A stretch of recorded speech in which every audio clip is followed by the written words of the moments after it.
We are back. We are back. We are back. I'm sorry about the interruption. I think we're looking a lot better now.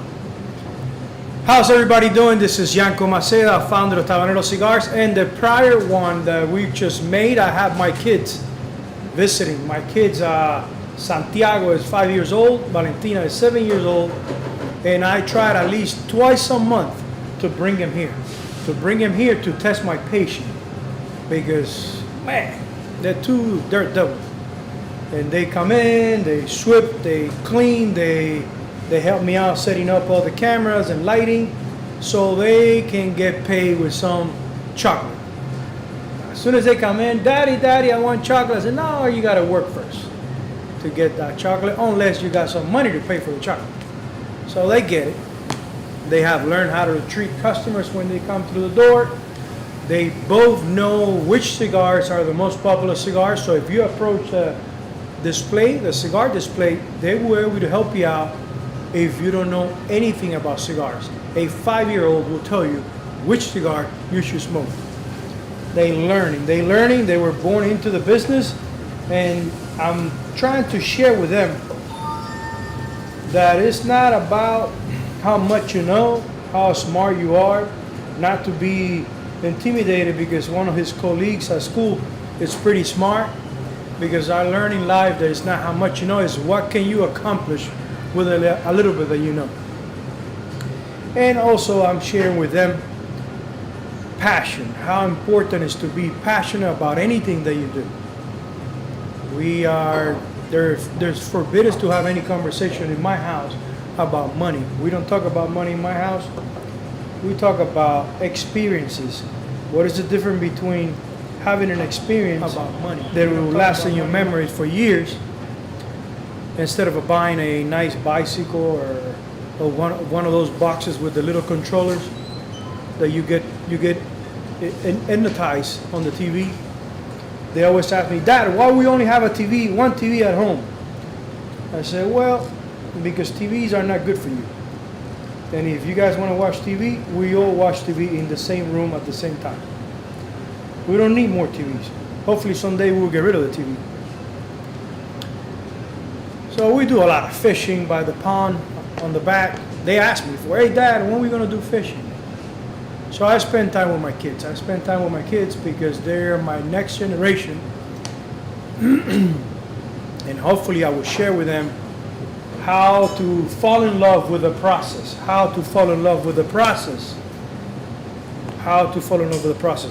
Bill, my friend, I've been thinking of you, my friend, since I came from Nicaragua. I want to hug you.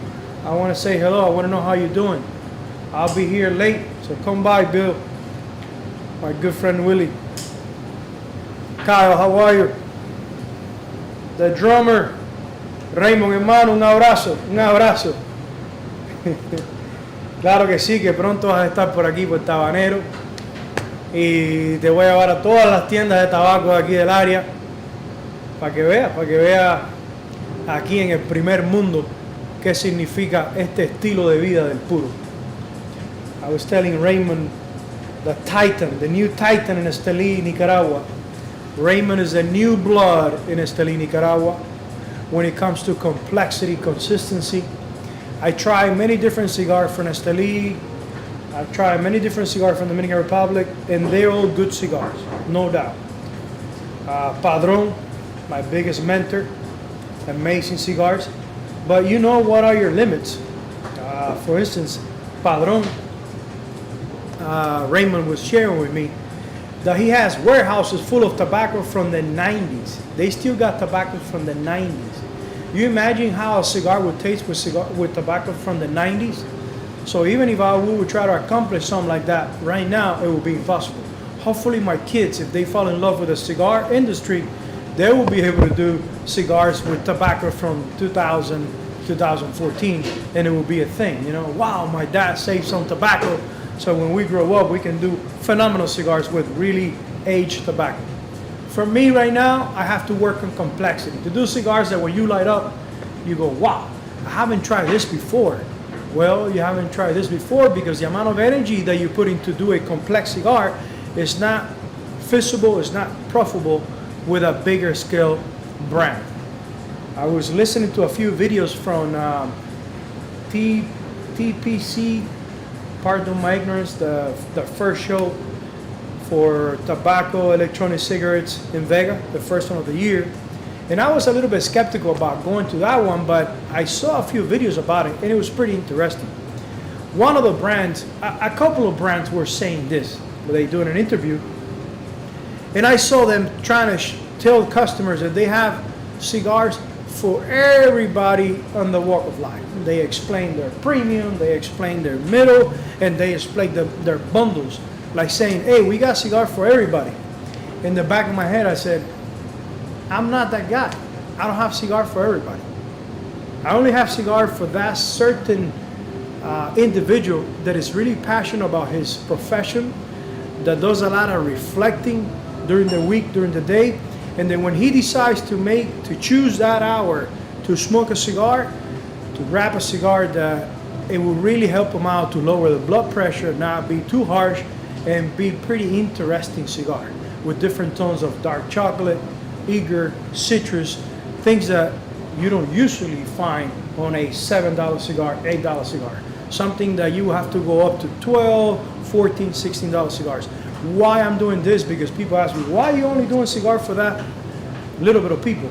I said, well, because I did many things in my younger life strictly motivated because of money. And I fail. And I asked God, why is it that everything that I do as an entrepreneur, I keep failing? Did some reading and understood, and I kind of learned that I had to find something that I really enjoyed to help me out not to give up. And I said, well, I learned pretty early in the industry that a small batch of cigars, you're not going to be able to make more than 1 million cigars, 1,500,000 a year if you're a small batch. So I said, well, I think that's enough for me. For my lifestyle, the family I have, 1.5 million cigars a year, that's enough. Through the years, I see that people, when they get to 1 million cigars, 1.5 million, they want to continue. And that's when they get into the bundle cigars, middle cigars, premium cigars. I keep saying, it's been 11 years, and I keep standing in the same place. I'm only doing premium cigars. Premium cigars. The short fillers that we used to have here left over, I will give it to my neighbor. I will give it away. I will throw them away because I don't want to get into that market. I'm only doing premium cigar for special individuals who believe in passion, who really are in love with their profession. Do you guys also have that throw situation that is going around everywhere? It was funny because I went to Nicaragua, I was smoking like 6, 7 cigars a day, and it got clear. I guess I got to smoke more cigars. As soon as I get out of the plane in Miami, so I said, man, there's something going on in the U.S. with your throat.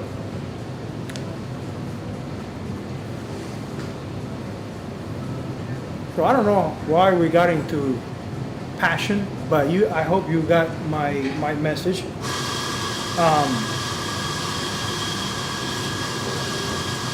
I was having a Connecticut Robusto. I usually go almost to the end, but it's already it's 3:30. So let's go ahead and light up a Torpedo Sobrino, and let me share the experience that I had with a Torpedo Sobrino in Nicaragua. I really learned to appreciate the Torpedo Sobrino thanks to Raymond. We went to El Puyazo. That's a nice steak restaurant that Raymond always take me, and they got really good meat. So we had a Chilean blend red wine. We have sausages, we have beef, we have mushrooms. And I said, you know what, let me try a Sobrino right now after my palate's been indulged with such a good food. Man, I try Sobrinos middle of the day, after lunch. And for me, it was too much of a flavor, too much flavor. As soon as you light up, you get that dark chocolate, and then it stays like that through the whole cigar because it's only 5.5 inches. So it was too much for me. I learned that it's a cigar more like for after dinner for such a sensitive palate like mine. So I was like, wow, this is good. I finished one after dinner and I had to light up the next one because it's not really enough on such a small profile to get the entire flavor of this amazing cigar.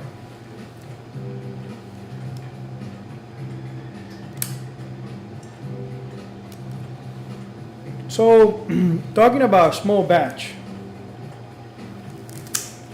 always cut your torpedo in an angle. Always cut your torpedoes in an angle, so when you put the cigar inside of your mouth and you start puffing really slow, the smoke goes to the ceiling, to the sky of your mouth, and go into the taste bud pretty quick.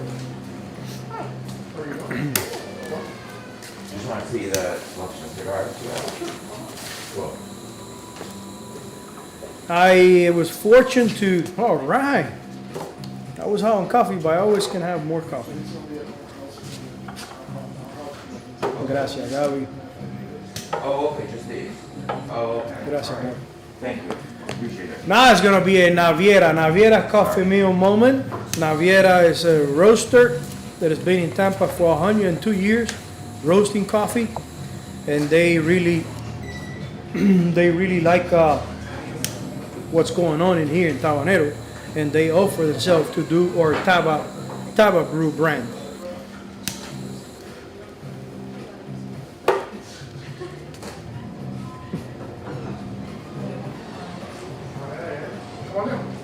It's so settled. This is Mexican San Andres wrapper, Ecuadorian binder, and Umetepe, Condega, Jalapa, and Pennsylvania. You're talking about complexity. This cigar, most of the other companies, they would do Condega and Umetepe. That's it. It's done because it's such a flavorful wrapper. Putting Condega and Umetepe, you're done. But I guess because we believe in the craftsmanship, we said no, let's take it to a level that it will be hard to imitate because it makes no sense money-wise. And it's exactly what's going on right now, moving the cigar box factory to Nicaragua. The amount of money that we pay for the plywood, for the Baltic birch, Russian plywood, the $25,000 that we're paying for the machine that is only $12,000 really, if you bring it to the US, but because it's going to Nicaragua, the importation taxes, customs, $12,000 machine is becoming $25,000 machine. So the first boxes that I'm going to make in Nicaragua, it makes no sense. It makes no sense. I'd rather stay here making in the US than instead of doing that craziness of sending plywood from the US to Nicaragua and sending a lazy machine. It is crazy. But I have experienced to this point in my life that only crazy people shape the world, change the world, change an industry. And I'm one of those guys. I'm changing this industry.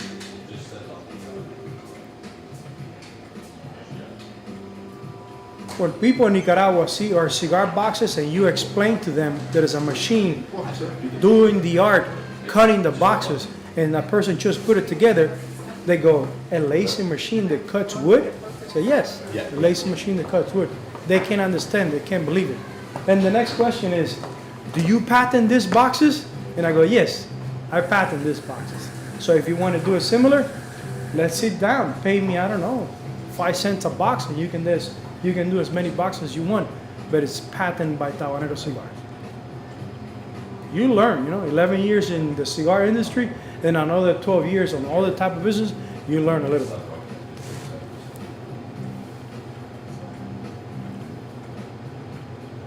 Franklin Papo, ¿cómo estás, hermano? Bendiciones, Franklin. Tienes que venir por acá, hermano, para conversar y hablar de la industria. Yo sé que tú a veces visitas acá a los Fuentes. Tienes que pasar y visitar a los chiquiticos también. Un saludo, hermano, un saludo. So I'm really excited about the whole thing with the boxes because it's a challenge, and I like it like that. I don't like to be in my comfort zone. If I stay too long in my comfort zone, I get really stressed. I gain weight because I get too comfy. No, I got to be outside of my comfort zone at all times. At all times. Sometimes there's an emergency or there's plans for the weekends, and I go ahead and pre-record my live for Sundays, no secret. But when I do that, it feels fake. It feels like I'm not putting 100% and I'm not able to transmit my energy for real with you guys. So when I get ready on Sundays to come here and do the live in real life, it's a great feeling. It's a great feeling because for some other people, it will be uncomfortable. It will be, man, going on Sunday to work, you've been 6 days in the shop and you're going on Sunday again. I love it. Even my kids, when they see that I'm going to start taking a shower on Sunday, hey, Dad, can we go? Can we go to work with you? That is a blessing. That is a blessing that my kids doesn't understand what is the difference between weekdays and weekends. I'm growing up then like that. My older son, Sebastian, was going to work today to the jewelry store, and you should seen it. He was all dressed up like his dad, and he was like, let me go get it. He doesn't understand what is Saturday, Sunday, Monday, or Wednesday. I teach him not to be normal. Not to be normal. If he wants to change whatever industry that he gets into it, he has to be normal.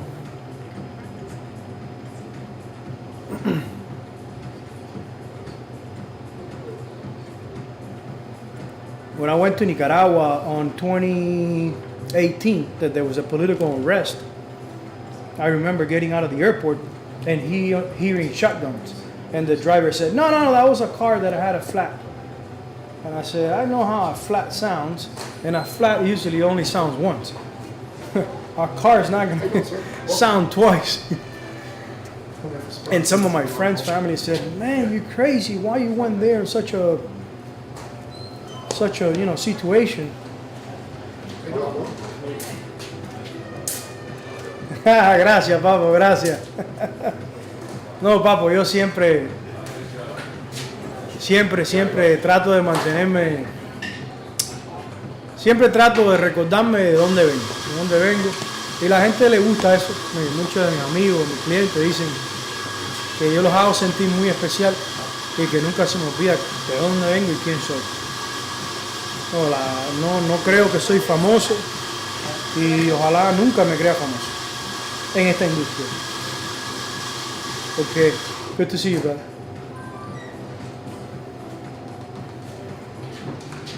Okay, I have experienced that the more I concentrate on my own thing and I don't look at my competition, I don't look at bigger brands, what they're doing, I get more creative. I get more creative when I'm just doing me. You know, I do the postings, you know, Zach does the postings, we do the social media. And again, I like to go and watch the social media and see how good it's doing, just to see if we were performing good. But it's not about if, you know, to feel unique or feel important. Cristian Correa, hermano, ¿cómo está todo? Gracias, Cristian. Un saludo, hermano, un saludo. Man, that coffee is chocolate. Woo. So Nicaragua. This trip to Nicaragua it was a total success. Thank you, Adel. Gracias, Adel. AJ Fernandez. AJ spent a lot of time with me on his 2 different factories. He took me to his fields. AJ, it's a mentor for Raymond. It's a mentor for me. AJ is at another level. AJ is one of the kind. I'm planning to bring AJ's brands to the shop because we have built a relation, because AJ is helping with our brand by supplying his good tobaccos to us to make our brands. So I think I will make an exception and bring some of the AJ's brands to Tabanero Cigar.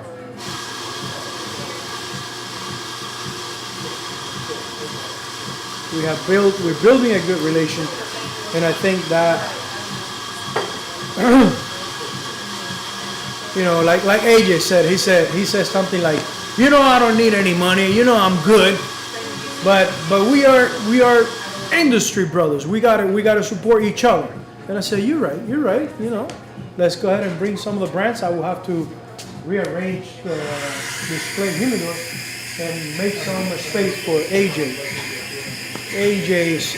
Cigars, AJ Fernandez.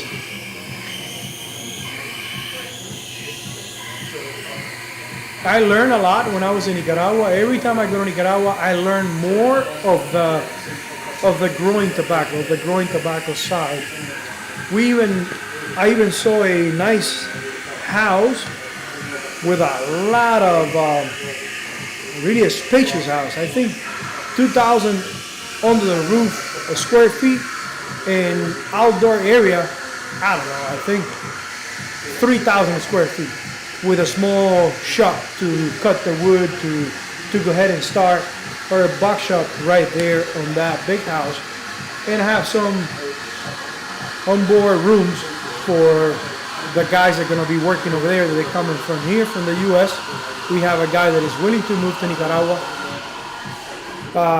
to start the box over there, the box shop. And I have a good friend from my childhood that we got reconnect after 25 years, and he can't wait for me to bring him from Cuba to Nicaragua to kind of be my eyes down there and for us to reconnect again. And my family that is still in Cuba, they said that we still have a lot in common with Alexis, my friend, and myself, because we are hardworking people. He's never been in trouble with the law in Cuba, which that is really difficult to to stay out of trouble in Cuba. So that says a lot about him. And he has 2 jobs. He works at night and he works in the bakery making bread. He's a master baker. And he's willing to go to Nicaragua and learn the whole thing about making boxes.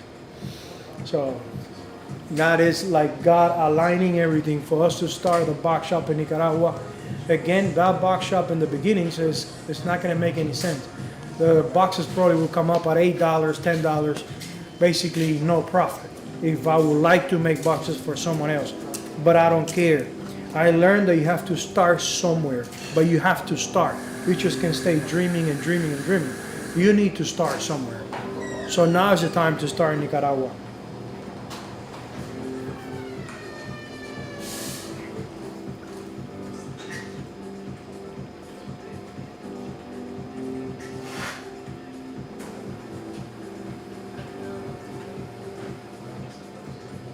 He was gonna go out, but I rescued him.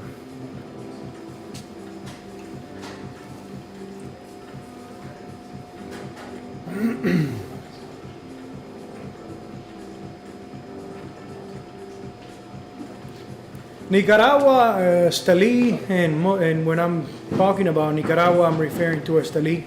You feel so comfortable.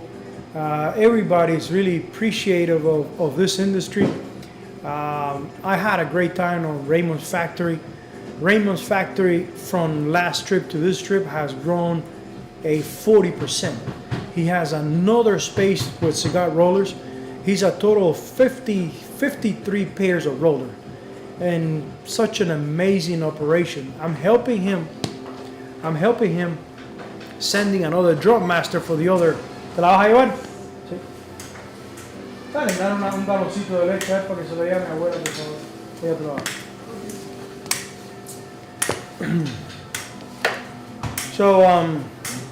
So the factory has the infrastructure to do 17,000 cigars a day. 17,000 cigars a day. He's ready. He's ready. He's making a small boutique brands like myself, Lucky Cigars, and some other brands, but he's ready for something bigger. He has so much tobacco right now in inventory that makes me feel comfortable that we're going to be able to do our 400,000 cigars this year. We did 300,000 cigars last year. We're doing 400,000 this year, to guarantee that I can serve you guys with the best of me, which is Tabanero Maceda brands. How are you? We and I respect that from him. He's just turned 27 years old. I was able to share his birthday, and we had a great time. And I'm impressed that only 27 years old and he has so much on his shoulders. I see that he's always stressed, and I looked at him and I go, I know what he's going through, and you can feel sorry for someone that is always trying to push his limits. No, we need more people like that. People that don't want to stay in the comfort zone. He's about $500,000 right now on tobacco inventory, and he still believes it's not enough. Yane, un saludo, amor, un saludo. ¿Cómo estás, Yane? Ya sé que estás de regreso. Pronto voy a pasar a conocer a tu niña y a verte allá en Miami. Gracias, Yane, por lo linda que eres con tu familia, por el apoyo que le das a tu hermano. Salúdame a tu mamá. Salúdame a Lina y a Jesús. So, he's someone to admire. He's someone that I hope my kids were born with something that he was born, because he's excellent, and I have no doubt. I have no doubt that he's going to be able to succeed and become the man that he dreams. I'm always telling him all the time to please stay humble and don't forget where he came from, because the kid has a lot of potential to be a titan in this industry. And I've been talking too much.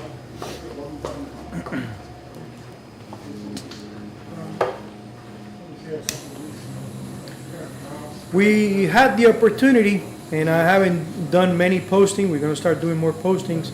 I had the opportunity to go to Condega, Nicaragua, and I was able to see the beautiful bisos and seco that Raymond is growing in Condega.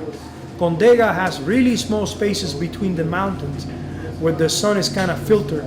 And Condega, it's in the border with Honduras, Nicaragua, Honduras, and the soil in there is so alike, is so similar to Cuba, that Condega grows such a sweet tobacco, but pretty strong tobaccos. So it's similar to that Cuban tobacco that when you're smoking, it's pretty sweet, and you get the idea that you're having a mild cigar, and not really, you're having a medium to full cigar. So Condega has that same characteristics of Cuban tobacco. So Raymond already acquired leasing property, leasing land, and paying someone to grow tobacco. That's the first step. You hear many people in the industry talking about that they bought land and now they got farm. You know, small people. And really, what we do is lease the property, and for a short period of time, 1 year. And if the owner is happy what we did with the land, you go ahead and lease for another year. So Raymond is already doing it in Condega, and he has plans this year to do it in Jalapa too. No, Umetepe. Umetepe is that island in the middle of fresh water that it grows really aromatic tobaccos. Tobaccos that when you burning, people will walk by and go, wow, that cigar smells so good. That hint of vanilla, Graham cookies, that is that Umetepe. Umetepe, which is pretty limited, not everybody have access to Umetepe. So right now, growing in Condega, and pretty soon, hopefully this year, he will start growing in Umetepe. So tobacco inventory for this year, we are good. Infrastructure, the factories, amazing, ready for bigger challenges. We just bought a second drum master because I'm not sending mine. I will continue making cigars right here in Tampa. I'm not giving up. I probably will have one pair of Nicaraguan cigar rollers in here making cigars. And when that brand that we make in here keeps growing, if we need to bring another couple, we will have four cigar rollers from Nicaragua making cigars in Tampa. From Nicaragua. We'll see. So the our drum master needs to stay here to check quality. And we just bought a new one. Something that was $2,800 5 years ago, now is $4,000. Same machine. But that will guarantee that both galeras, both big rooms of cigar rollers, tabacalera pages, they both have a drum master. Right now there's a kid going back and forth to one room, bringing the molds this room to go ahead and test it. That's a lot of work.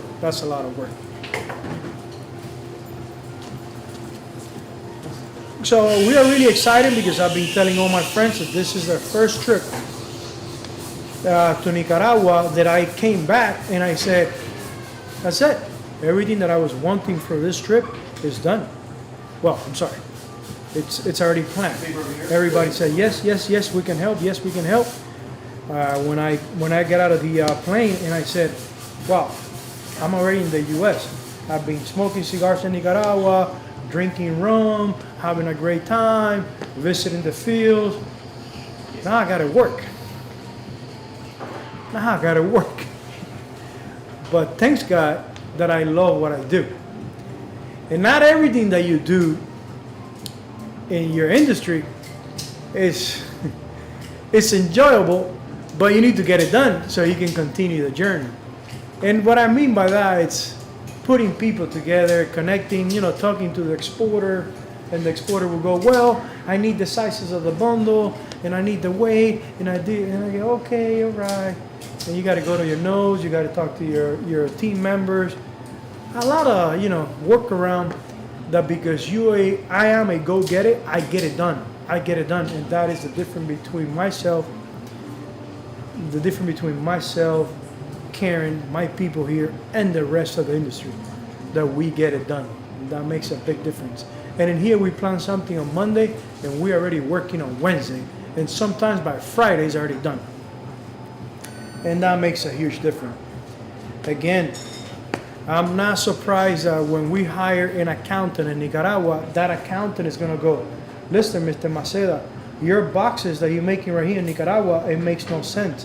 The amount of money that you pay for the machine, the amount of money that you pay for the plywood and the employees, you are down in the hole. You're not making enough on those boxes. And my answer is going to say, yeah, I know.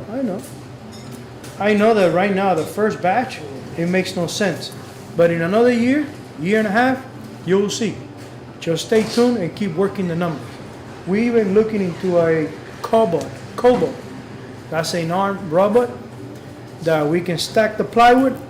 He will sand with a 220, suck the plywood, put it on the other pile, keep sanding, and after 4 plies of sanding, he changed the sandpaper by himself. You got to stack the papers here. He tear them off. He gets the next one, and he keeps sanding. So I can put a stack of 400 30 by 60, and he will be sanding. He doesn't talk. He's not on the phone. He doesn't take breaks. All he needs is to be connected to the power. That's all he needs to do. And he's not going to sue me because I'm exploding him. So sanding is already, I think we're going to get it done, sanding. A good, someone from our family was visiting yesterday, and he's a programmer.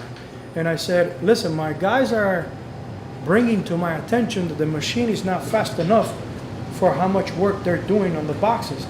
The machine is not fast enough. But every once in a while, I look in the cameras, and the machine is on. You see the light on.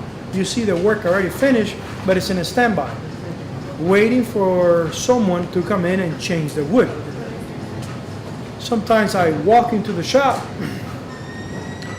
Hey, good morning, guys. How you doing? They're working inside. They're working, but the machine has been in standby for 10 minutes. So 5 minutes, 10 minutes, 10 minutes again of the machine in a standby, we're losing time. We're wasting energy, and the machine is not cutting. So I explain everything to my family relative. He's a programmer, and he say, Yanko, that's an easy fix. That is a little box, kind of like a brain, a small computer. It's only $50. We connect it to the machine, and I can program whatever you want. And I said, well, the first thing that I want is that when that laser stops shooting and it goes to 0, it already finished, I want to start making noise. Making noise. Beep, beep. Whatever you are in the shop, it will be so annoying that you got to go look for the machine. Open the machine, put new plywood, and hit the laser again so the machine stays quiet.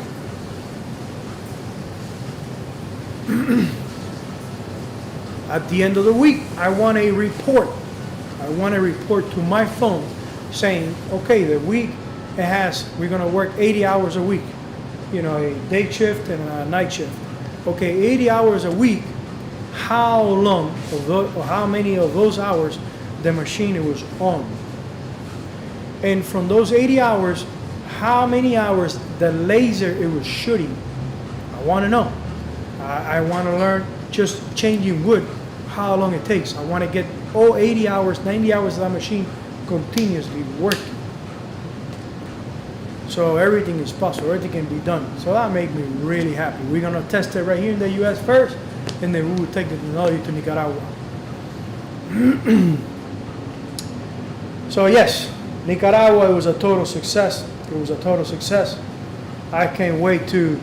Alina, buenas tardes, ¿cómo estás, Alina? Alina cocina, que wow. Alina, gracias por esas comidas tan ricas que me hizo. Alina Raffo. Alina can cook. That's Raymond's mom. Man, she can cook.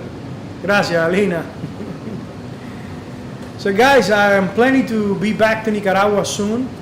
I want to be there when the laser machine is arriving. They said 2 months. So when they tell me the laser machine is arriving, I will be there.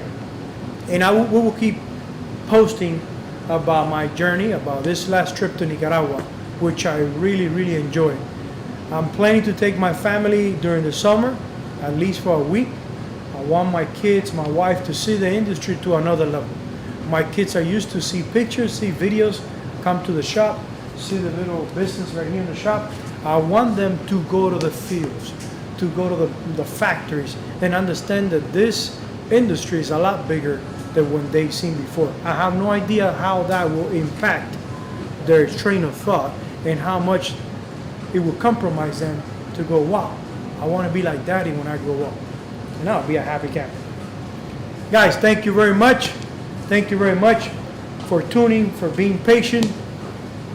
I will continue doing a small live during the week. I'm getting to get the hang of it. And I will see you next Sunday. And please remember that doesn't matter what you're doing in life. There's just one reason why God has put us here on earth. And it's to serve others. The only reason we are here is to serve others. It's not about us. It's to serve others. So please remember that we believe in the enjoyment of craftsmanship that allows you to stop time, reflect on life, and plan the future ahead. See you guys next Sunday.